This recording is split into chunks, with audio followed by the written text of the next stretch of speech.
Welcome in, everybody. RFK Refugees podcast. Ted here.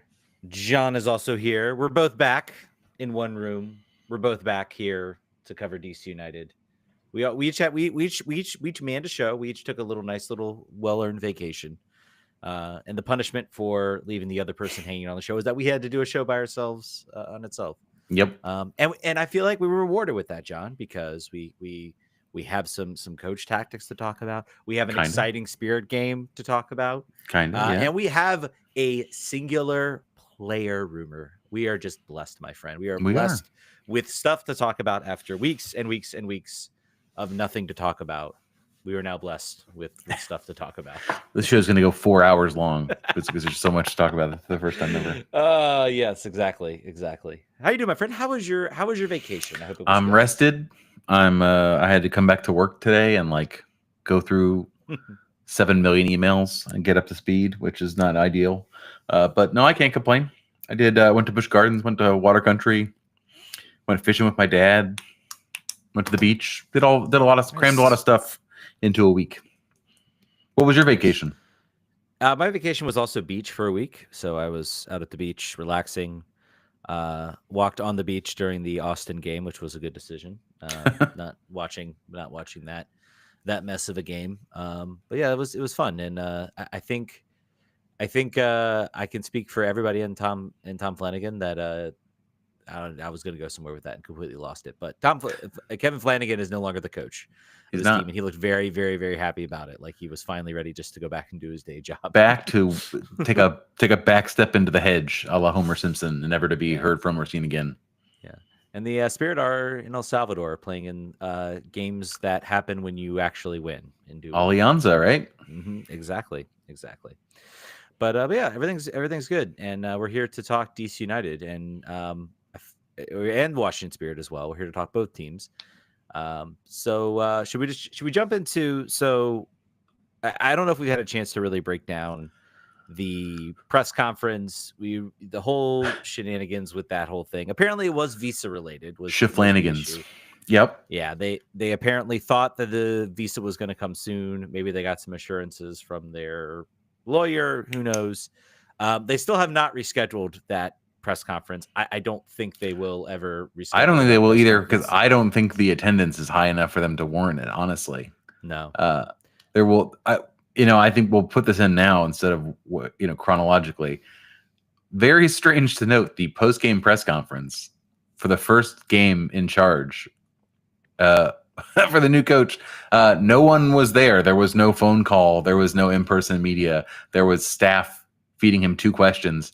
And I don't want to say it looked like a hostage video, but it looked like a hostage video. I don't know if they even posted it. Honestly, I know that it came to us, through the press release. I'm not curious. I don't know if it's actually live anywhere. If it is, check it out. I encourage you to look at it. It is on YouTube. It did. Okay, good. Good. So they are releasing it. I don't really know what else to say. Obviously, I was at a Kickers game, so could not join the press conference. I'll also be at one next weekend. So no one could. It wasn't. There was none one. That's what I'm saying. Are you sure they didn't at least? Usually they send the link. I'm gonna look. Usually they do send the link out. If they sent, okay. Here's the deal. They either sent the link and no one joined it, or they didn't send the link and no one joined it. So the result is the same. I'm not sure what the process looked like. I'm going to look. So the interim head coach, there's the press conference. I'm trying to find, because they had to have sent it out. Did they? Apparently, maybe there were some technical issues. Yeah, they did send out a link to the Zoom for the press conference against Montreal. Just no one attended. I could have joined. It could have been just me asking him 30 questions. Yeah, it's really dire. It is. It's really dire when it comes to the availability and the press coverage that is going to happen to this team. Obviously, Stephen Goff has left the Washington Post. The Washington Post has replaced him with no one. There were, I believe, a post from Stephen. Oh, don't worry, Thomas Floyd will cover it. And there's some, and I apologize. I know Thomas Floyd a lot better. I don't know the other person, and I feel terrible about that. Who also covers, I think, a lot of the Spirit for the Washington Post. Ella Brockway.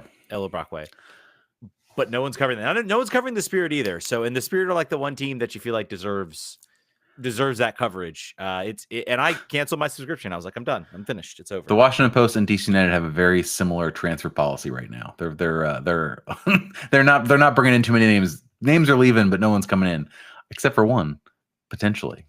Why don't we start with that? That's the most exciting thing. Let's talk about why don't we talk about this game, this draw? Well, I do want to talk because I think want to do that first. I think there are some things. Obviously, it's Rennie Wheeler's first game. I don't know if there were any changes. Maybe some interesting caveats. 1-1 draw. Nice goal. Aaron, I can't believe your boy Jackson Hopkins scores. I know. This is the only part that's exciting, but I commented on the Instagram post about it. Yeah, Jackson Hopkins finally. He had up to now was the player on DC United with the most amount of games and minutes played without a goal scored, and now that's done. Most amount, I guess, in a league goal score. Remember, he did score in the Open Cup. Yeah, well, Charlotte. Sure. Okay. Did he? Yeah. He did. Okay. Well, in goals that count. In goals that count. Wow. I'm totally telling Jackson Hopkins that you forgot his first. In goals that count. Goals that count. Did we win that tournament? Do you hear yourself right now? Yeah, I went to Nashville and watched that dream be snuffed out. So I don't think it really counted if we really think about it in the grand scheme of things. In goals that count. I cannot believe you just said that. Anyway, wow. So Jay Hopkins, 9,000 numbers, has finally scored. Has opened his league account, the one that you can find on MLSsoccer.com. So that was exciting. It was a great goal. It took some doing. It wasn't sort of a tap in. He definitely had I think it was, you could see him like decide. He has never been a guy afraid to shoot. If you look at like his shots per minute, like they're high for the position he played on the field. But I think Vayler is looking at moving him further forward, which was, if you remember, if you old DC United heads may remember, that was where he came in. He came in as a 10/winger. He sometimes played forward for the academy, played all over there. And then went back to the defensive midfield position after he was hurt and returned as sort of a need. I think it was need-based more than anything else. Yeah. But he finds himself in the right spot and opens his account. I was really happy for him. It was interesting to watch him. It seemed like you had Cervania and Peltola, who Peltola I also thought actually had a pretty good game in sort of that center midfield. It was very, very noticeable. I think I am off I think we've given enough chances to Borisy now. I am officially like removing myself from that train. Because as soon as he came in for Jackson Hopkins, like everything just seemed to like dissolve as far as any sort of coherent attacking structure for this team. But it was interesting. Like they almost like Rennie Wheeler told Jackson Hopkins, like, you're going to be sort of the front of that press. Because he was the one that was pressing the midfield, pressing the defense, trying to win the ball, make things uncomfortable. And to his credit, I think that pressure contributed to him getting that goal scoring chance and that goal scoring opportunity, because Montreal found it really difficult to play it out of the back, to try to move the ball. DC was doing a very good job of sort of clamping down.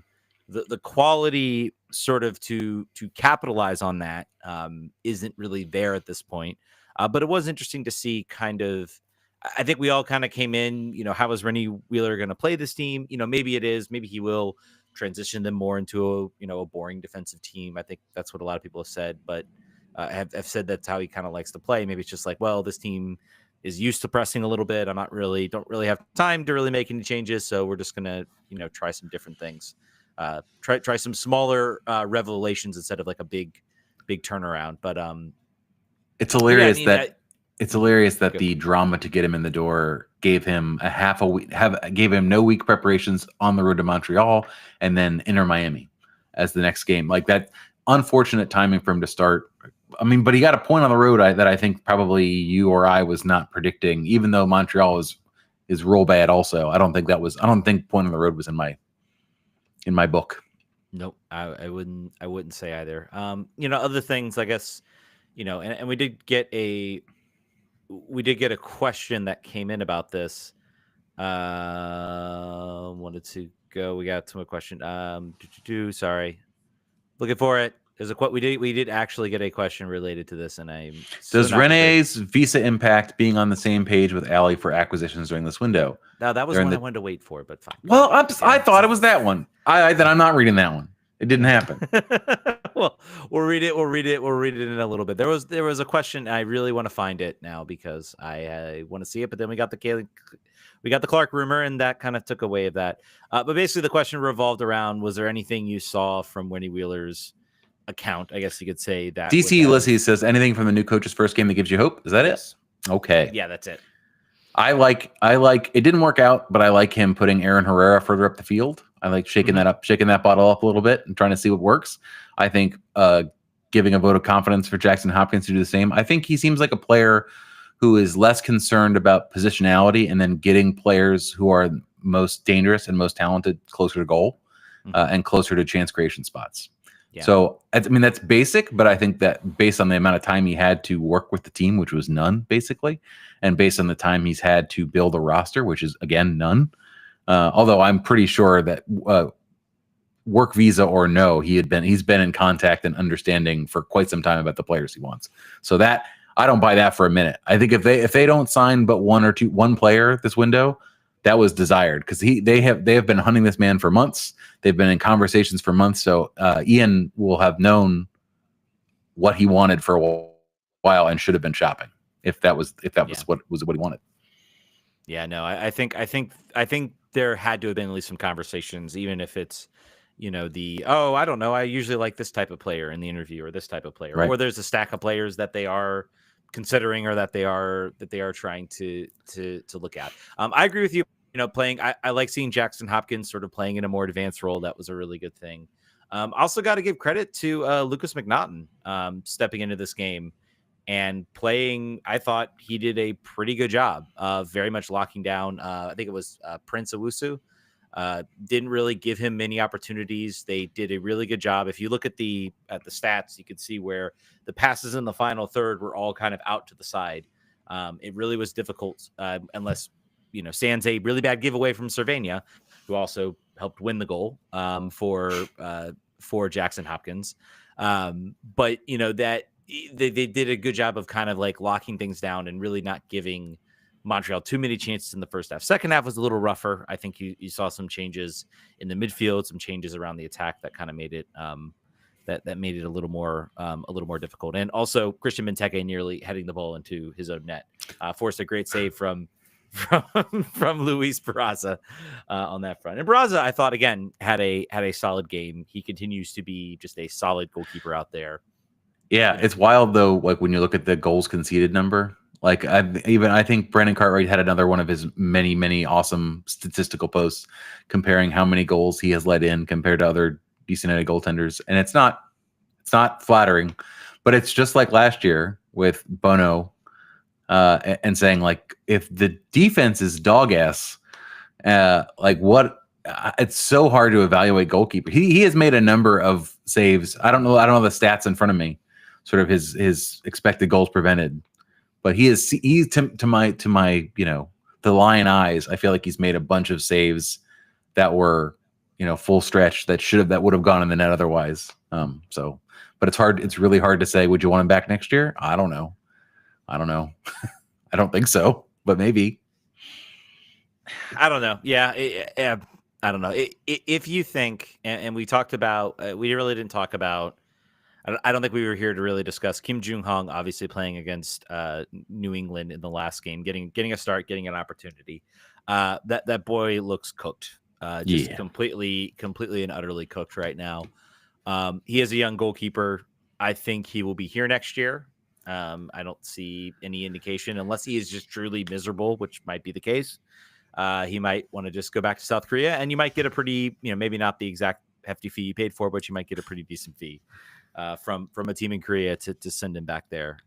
But I think you maybe see a new coach.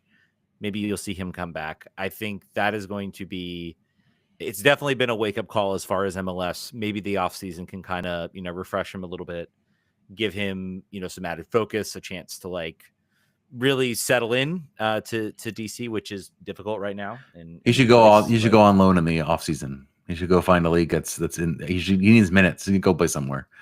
If he like I in our very short our off season is like 2 months.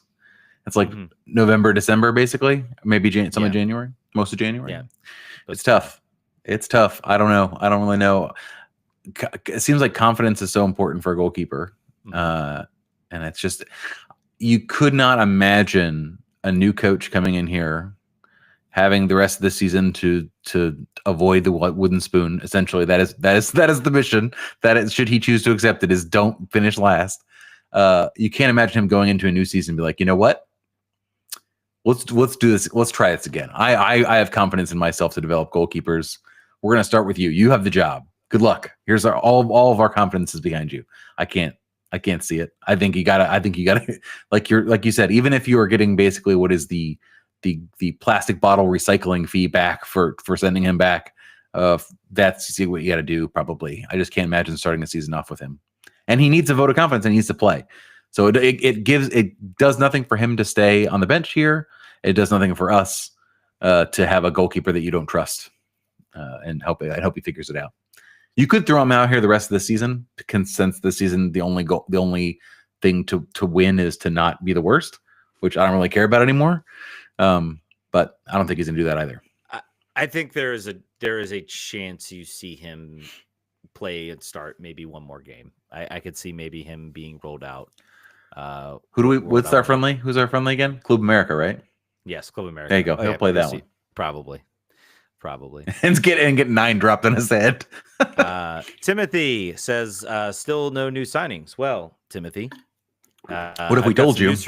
What if we told you that there is an actual signing coming through? We said it in the beginning of the show. You probably missed it. But yes, there is apparently is agreed in principle, according to Tom Bogart, between DC United and Montreal, who they just played, for Caden Clark. $700,000 in cash transfer, cash trade transfer, however you want to talk about it, is coming into the team. This is a player, obviously a former New York Red Bull, former Minnesota United, and then eventually moved to Montreal. He is 22, so he will apparently occupy a U22 slot. When does he turn 23? He turns 23 next year. Okay, then we can do it. Yep, you can sign him, and you can basically extend his contract. You can offer he just turned 22 in May, so a very young player, a player who had a lot of promise. I believe, if I recall correctly, like he had some weird thing where like he went overseas. I think he was part of that Red Bull. He was part of that whole Red Bull group. I think he might have gone to Salzburg. Yeah, no, Leipzig, right? Was it Leipzig? I think it was Leipzig. It might have been. It was Leipzig, and then he was loaned back to Red Bulls. Went back to Red Bulls to had another loan for. I have no idea where this club is. There is a club in goodness gracious. Good. Oh boy, Danish. Van Dysel. And then was traded to Minnesota United, and then eventually moved on to Montreal.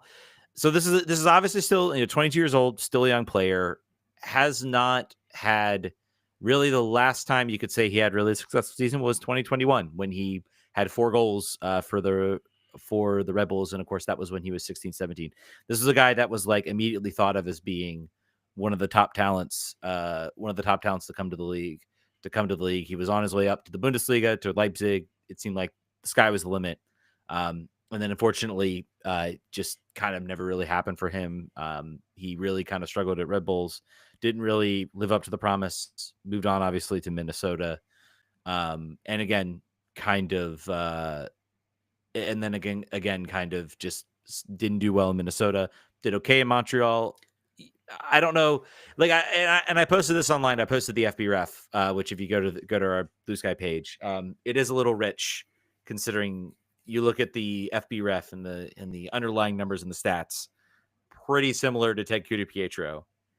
And Ted Kudu-Pietro was again sold for $1 million. So we're getting a $300,000 like. There we go. That's the opportunity cost fee we're getting there for not having a player all year. For not having a player all year. Yeah, I won't admit I have not watched much of Montreal. I know that he is a player. And why would you? Why would you? Exactly. I never really also saw him much. Maybe I'll check out a couple games, see maybe how he looks, how he brings a little bit now that I know he's coming here. I don't know. Did he play against the game against DC? Maybe that's something.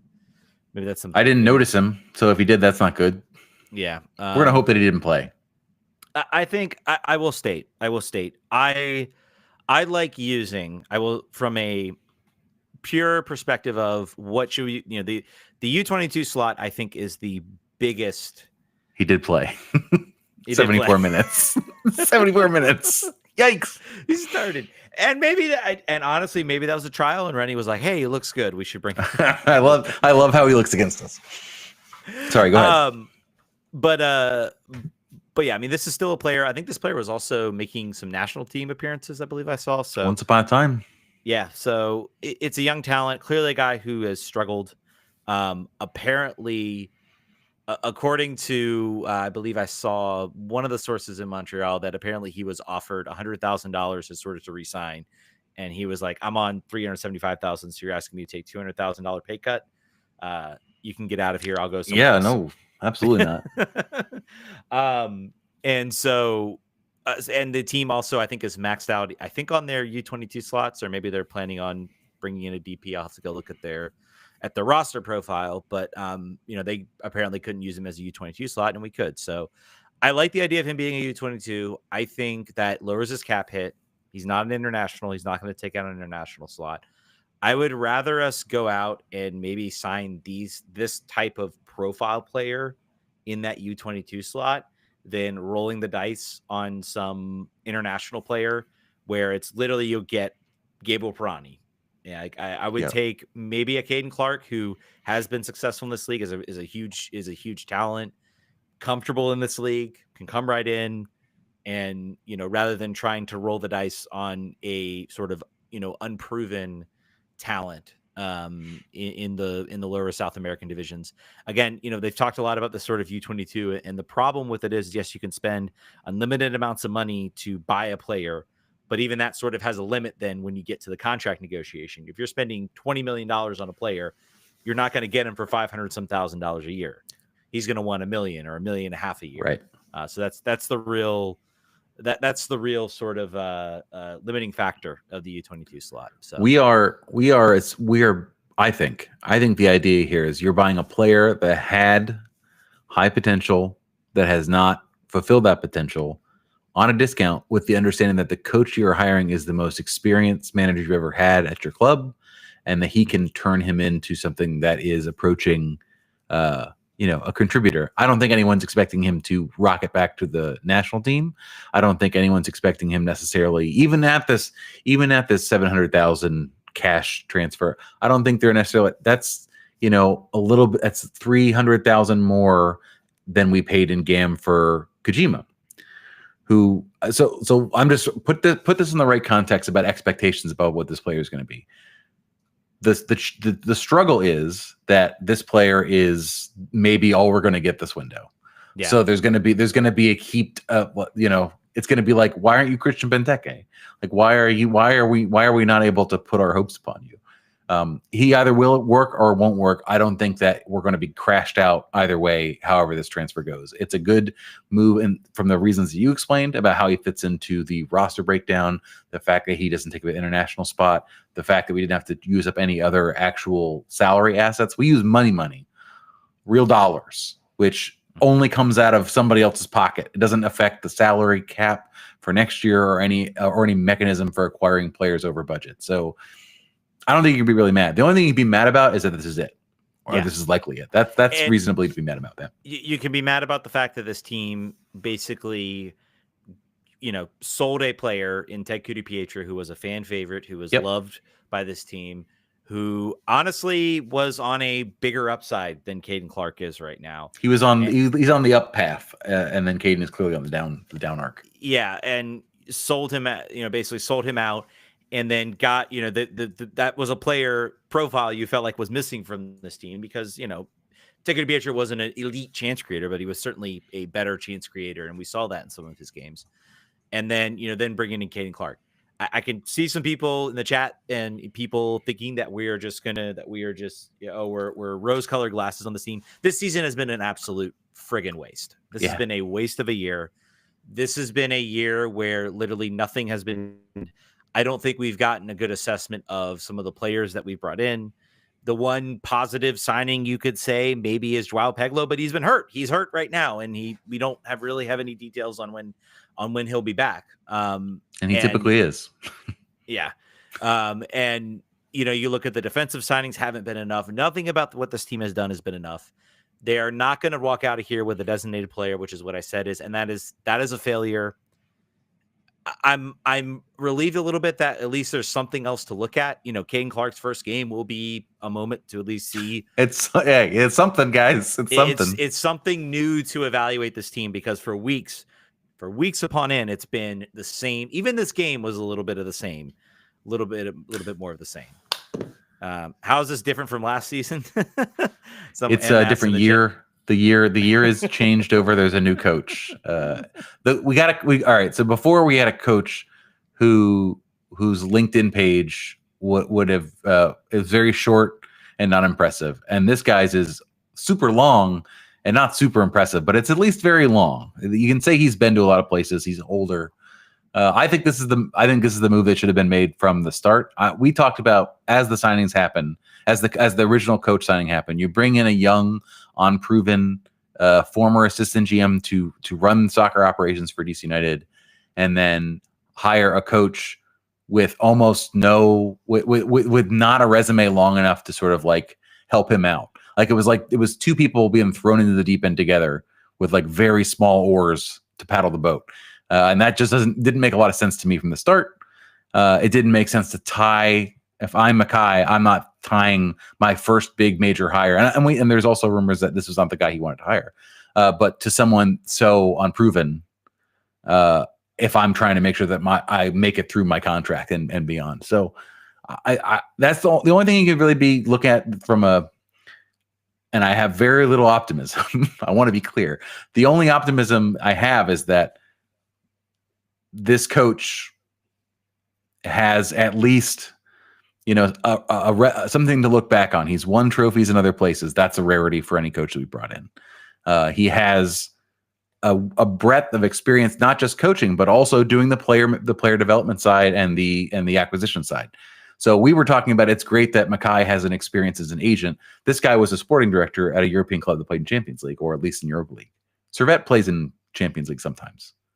Yeah, maybe not. Yeah, in the sweat. They definitely do in the women's champion league. Anyway, that's the difference. We're from a roster perspective, we've cleared up some bad debt. We have less players under contract for 26 and 7 than we did before, but the ones that we do, I don't love either. So I think we're in a better salary cap position. I don't have apparently the Soccer Way cap numbers say that we're not. I don't think we have a Patreon, so I haven't looked at it, but if anyone knows. Yeah. They were saying we're in a bad spot. I just don't know that we are. Yeah, and I can't imagine we are. I think I believe in I think it was in either the transfer needs or something that Matt Doyle posted. He said, rip the team down to the studs. And I'm like, we're pretty much like, for the most part, ripped down to the studs. I don't understand. A team with one DP is largely ripped to stud. Yeah. I mean, we got one DP on this roster, one active DP on this roster. We are pretty much ripped down to the studs. Let's get to the question that I apologize. I rudely, Chase James Nola says, does Reina's visa impact in being on the same page with Ali for acquisitions during this window? They're in the ticket sales business and they need something to point to. Paul, Russell, Zoltan weren't household names at the time, but this could be interesting to casual fans and obviously worked out. I think what you have to understand, first of all, to your first question, the reason, I think as far as their acquisitions go, I don't know how many discussions they've had. I don't know as far as like appealing to a designated player right now. Apparently they were looking at Luquinhos, I think was what they were doing. And then things kind of soured with obviously they were going to get rid of the coach and that kind of all just fell by the wayside. I don't know. I mean, again, as we talked about earlier, there is no one really covering this team. Tom Bogart is pretty much the only source that had any sort of news other than coming from Montreal. So no one is really covering this team at all. So I think that possibly impacts the news we're getting. We don't have Stephen Goff anymore. I want to think that there had to have been some discussions with Rennie. Honestly, if one of us had been if anyone gets on that isn't from the team, maybe that's a question that's asked. Are we planning on any signings coming up? We have 3 days till the window closes, and I guess they'll probably do a press conference on Thursday. So we might know by then whether this will be the only move. I would say at this point, I don't think we've heard anything. I would say at this point, this is the only move. This will be the only move. For better or worse, they're going to reload and eventually try to find somebody in the window. I think that's going to be challenging. It's very hard to imagine that we're not ripped down to the studs when we have 1, 2, 3, 4, 5, 6, 7, 8, 9, 10, 12 players under contract for the next year and beyond. Yeah. How is that not? I mean, it's also it's of those players, only 6 are above $1 million. So, that's the thing that's really challenging, right? Like, all right, I'm going to name you the 6 players that are over $1 million contract that we have contracted for 26 or 27. David Schnegg, 1.2 million. I think that's fine. I think that's good. That was for value for dollar. He's under contract for another year beyond this one. June is just it's a dagger at $1 million, but I think they're gonna again his cap hit. Yes. Yeah. His cap hit is But if we're talking about a resource constrained team, that's probably not something we want to spend money on. Peglow at $1 million, great. I mean, he needs to stay healthy, but $1 million doesn't sink you of a player that can actually change the game. Lucas Bartlett on $1.3 million, that was tough. So we looked at him last year and he overperformed expectations. He's under contract. Where are you getting the 1.3 million? Gross remaining salary for the rest of his contract, because he has 3 years. Okay. So we have $1.3 million over 3 years left of his contract. Yeah. And Peglow's $1 million over 3 years. That's got to be gam heavy there. Yeah. Boris now. Yeah. No. I mean, I think we said it from the start, and that has been proven out. That was a miss. And Matty Peltola under contract, $2.2 million left for over 3 years. He doesn't seem happy. I don't know how you continue this. Basically, I just I don't know. It'll be curious to see how he adapt. Sometimes the new coach can come in. Sure. Might be saying, how these next few games go. He might be willing. I thought he was pretty good in the last game against Montreal. Okay, Montreal, but I thought he was pretty good. I still have not given up on the Matty Peltola train about him being a potentially a pretty good player for us. I think, yeah. And again, Timothy saying has to go. Yep, I would agree. I would agree with you. What do we think? So, what do we think about the Kane Clark move? What does this mean for our favorite player, Gabriel Pirani? I think it doesn't mean much. I don't think it's a 1-for-1 toss out. I think if you look at this, there's not a guarantee that Caden Clark has to start for us. I mean, we should, because we're the worst team in the league, and you want to probably put your assets on there. But if you look at the bench and other options we have, you could keep a Pirani and the Caden Clark. If you have an offer for Pirani, you should absolutely exercise it, as we've said. Apparently they do. So take it. Say yes. Like if you got rid of him and had Cade Clark, I think it's probably a push overall. Caden Clark has a bit more chance creation in his toolkit historically, but there are people who have been very convinced by the 5. Is it Pirani has 5 goals this year? Yes, I think they come in bunches. Some people have become convinced. I saw somebody today on the Discord saying we've got our attacking 3 figured out. I don't know why they're adding attacking players. I'm like, bro, I don't think we have anything figured out on this club, much less Pirani figured out to be anything other than a guy that if someone comes calling, you take the deal. I think the same for Peltola, but I understand you having a different opinion. But I think this does nothing and doesn't change anything for Pirani. Timmy said if Peltola wants to go, they should let him go. Maybe I would agree with that at this point, but I will tell you, man, I have posted this. You remember how much FB Ref just hated Gabriel Pirani. His number one comparison right now is Diego Luna. I just want to say, his shot creating actions 63 percentile, so not perfect, but better. I mean, that was like his lowest stat. It was like 7. There have been some times when I feel like he's made some good passes. Mm-hmm. I don't know, where he's kind of found the right spots, or he's looked a little bit more competent. If he hadn't, we would not be getting these calls for him. Yeah, and I think that's what's maybe elevated his game a little bit. I don't think. Guess who the other comparison player is, by the way. I Who? want you to guess. For who? For Pirani? He's a Brazilian. Is a comparison for a Brazilian listed here. In MLS? No, he plays at Vasco da Gama right now. Is it Neymar? Does Neymar play for Vasco da Gama? No. It's Felipe Coutinho. Oh.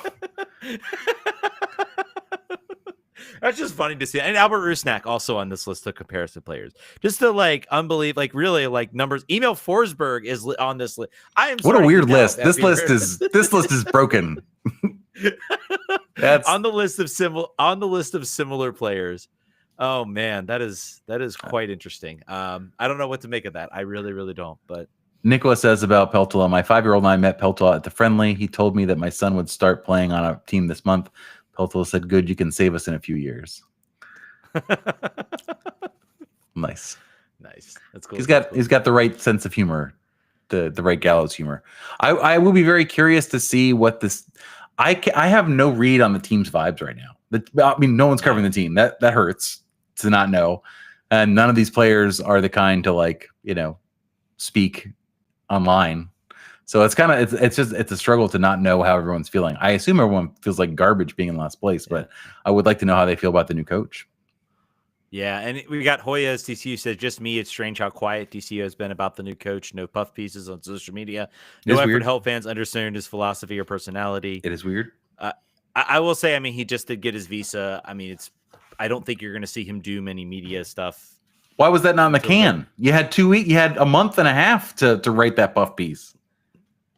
I mean, but as far as like sitting down for an interview, and also I think the idea is also that Stevie Goff is no longer there. So there probably would have been some sort of piece on him. And now there's nobody. So we'll see. I don't know. And I think he's also, he pretty much got his visa and then he had to jump on a plane. I think you will start hear some things. What they've got the break coming up in September where they're going to have the friendly. That's going to be maybe an opportunity to maybe see some content. If we don't see anything there, then we know things are truly pretty bad right now. Someone asked, "Is y'all realize the U22 was designed to sign foreign young players?"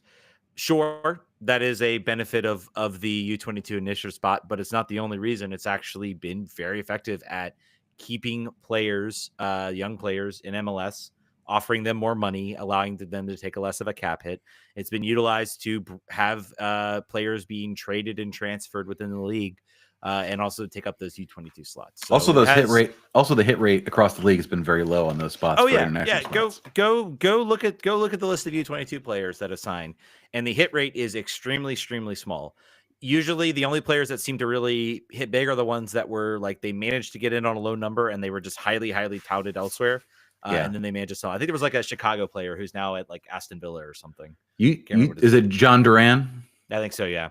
I think he was on the U22 slot. So I think that it's like meme coins. Like they're just like, go spend $5,000 on Dogecoin, and maybe it'll be worth a lot of money someday. But maybe it won't. Maybe it'll worth 5 cents. Yeah. Forget the new coach. Give us more seafood towers. Well, that I have seen less of those things. By the way, I don't know if that's just my algorithm and the fact that I unsubscribed from DC United marketing emails recently, but I have seen less about the luxury box experiences in places. I think they may have realized that was a little bit too much. Yeah. So I think that's it for DC United. Oh yeah. I have seen a lot of things about people talking about season tickets. I do feel like, I think before we've always said like, do whatever you feel is right. I think, understanding why you wouldn't want to do it.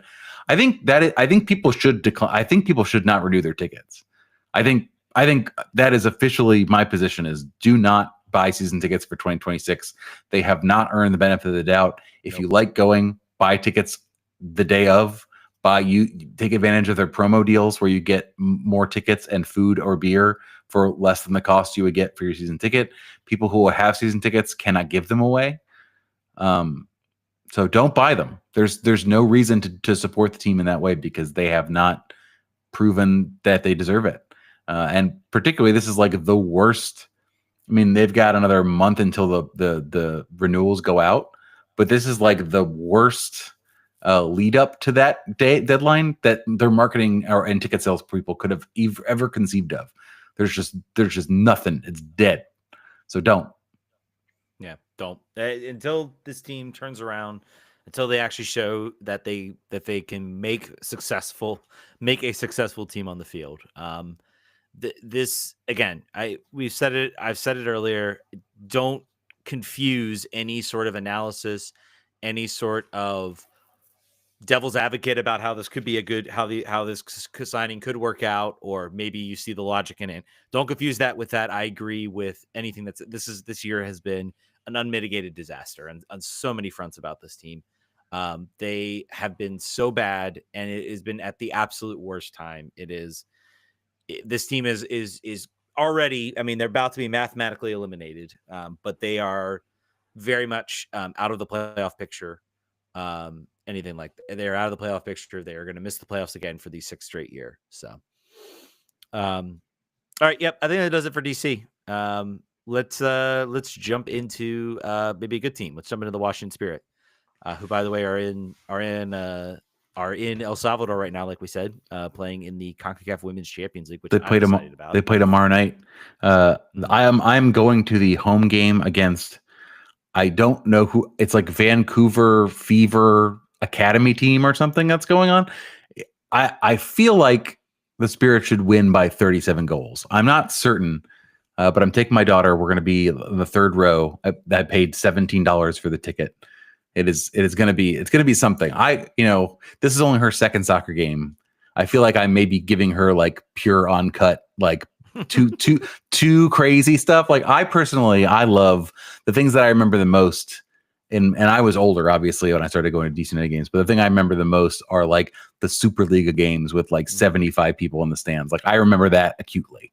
So I'm hoping that this leaves a mark on her. Like this was weird. I could hear everything everyone was saying. I was like, yes, hope that's what you remember. But yeah, the Spirit are a team. The only good. What's the misery index thing you kept talking about? Who's putting that on? Is that ESPN? ESPN is putting on the misery index, yes, and including and granted, I think the Capitals are a little overrated on that misery index. I don't know. Maybe I'm somebody who just the playoff. Yes, they won the cup in 2018, but everything else has been a little bit meh as far as they're concerned. So maybe they're properly rated. I think they were like right in the middle. And everybody's like, oh well, the Ovechkin goal chase. I'm like, that was nice, but like it was. It was really crappy to bomb out in the playoffs again for the second round when you had a team that was actually pretty decent. So, but that's the baseline for the Capitals. that's sort of like that's the table stakes. But anyway, yes, you look at DC United are the second highest team in the misery index of MLS teams. Chicago actually being number 1 with 100. The DC United at 96. So it was very funny to watch. And then literally you looked at the Spirit, and the Spirit are a 0, which 0 is good. That means your team is not no misery, no misery whatsoever. And that is pretty much apparent. I think I had the meme post of like the Spider-Man holding back the bus from the kid, and it's like DC Sports misery index and Washington Spirit literally holding up. And that's a Spirit team that has had approximately 37 head coaches in the last 5 years, and they're still finding their way. They still find their way to on-field success now at this point. But just a couple of things. We're not going to get too deep into the game. I think that they're, as you've noticed, our coverage has diminished in this space as I have no longer been going to the games to watch them all. And I think Hey Spirits has done a really great job filling that void, and recommend everybody listen to them for that. But just a few points that I wanted to point out. The Sofia Cantore goal was just ridiculous as a entree into like your first action, your first start, your first game, your first start for the Spirit. To score that goal was bananas. That is sort of her game. You don't get on the Ballon d'Or list for nothing. You don't get on there just for, sometimes you do. I shouldn't say that. There have been some on the list you kind of wonder why. She's not one of those. So she earned her spot on there. Great to see that. Great to see her score that goal. I think Spirit fans have been wondering, like, there's a lot of new players coming in on the attacking side. Ashley Hatch obviously out having a baby. Ule Sar, obviously, I don't think ever playing again, at least not for the Spirit. Seems like never coming back. Gift Monday has been a revelation scoring. I think this is her. I think she's got 5 or 6 goals already this season in a very short amount of time. But this was a really great acquisition. Doesn't have a lot of speed. Saw her on the wing get sort of I think her and Kate Wiesner were sort of overlapping. Kate's a little bit faster. Cantore does not appear to be a speed merchant, but that I think that's the fact that she took that shot and scored it in that way, I think says a lot about her confidence and ability. So Spirit fans got lucky again. Not got lucky. Enjoy this, I guess I'd say. Yeah, and it's go ahead. I was just gonna say, and then I have been talking about Rose, about Kouassi saying sort of like, this woman cannot finish. She can set up, she can dribble her way out of a phone booth, but she cannot finish, and it's driving me insane. And if she could finish 25% of her shots, or 25% of her like 1xG opportunities, she would be an every game penciled in starter. Finally did it. She did all the stuff she normally did. She pushed the ball forward. She got past the defender, shouldered her way to the right. I will say that the goalkeeper probably, she kind of guessed that the ball was going to go to the far upper 90, and if she maybe stayed a little bit sooner, she would have been able to get more of a hand on it, and she had to reach back for it. But you got to give her credit for the goal, okay, for saving the game in stoppage time after. I would say, I don't know if I would say the game was being officiated in a way driving Spirit fans insane. And I don't think Ted got a chance to dig into the second half enough to like, but there were a lot of yellow cards. There were lots of sort of stoppages of play where, the squadron were just going insane. So, I mean, great to get that point. I think to steal it. The Spirit are the antithesis of United in the fact that when it's late, you're thinking they're going to pull this out. You're thinking more likely than not they're going to figure out a way to do it. In DC United, there's just no hope at all, and if it happens, it's a miracle. But the Spirit are just operating. They have so much talent on the field. And if I was talking to my friend during the game, as you look at this lineup, over the last 2 years, they have turned this team into like an international, like all-star team in a lot of ways. Like they have upped the level of quality at every position in a noticeable way, and are filling the gaps with players to sort of like complement that. You're not seeing sort of the depth be forced into positions where you're seeing, a recent draftee get 15 starts a game or a year. It's just not happening anymore. So kudos to the Spirit for building this team out on the fly, having these injuries and having players leave for maternity leave that are major parts of the team, and not seeming to miss a beat so far. Yeah. Although I hope Andy gets back at the end of the year. I don't know if she will. Yeah. Well, I'll be curious to see what the back half of the season looks like. Obviously, the big player coming back is Trinity Rodman, who's now starting to get herself more and more. Maybe we'll see her start. Maybe not. I don't know. We'll see her start in this game in El Salvador, but maybe next league game, you'll see her get an opportunity. You'll see her get a start. The only thing I wish the coaching situation was just a little more settled for this team, because that whole situation's just been a little awkward, trying to navigate that. But the team, it does look very good, I think. Really, and also to me, Adrian Gonzalez.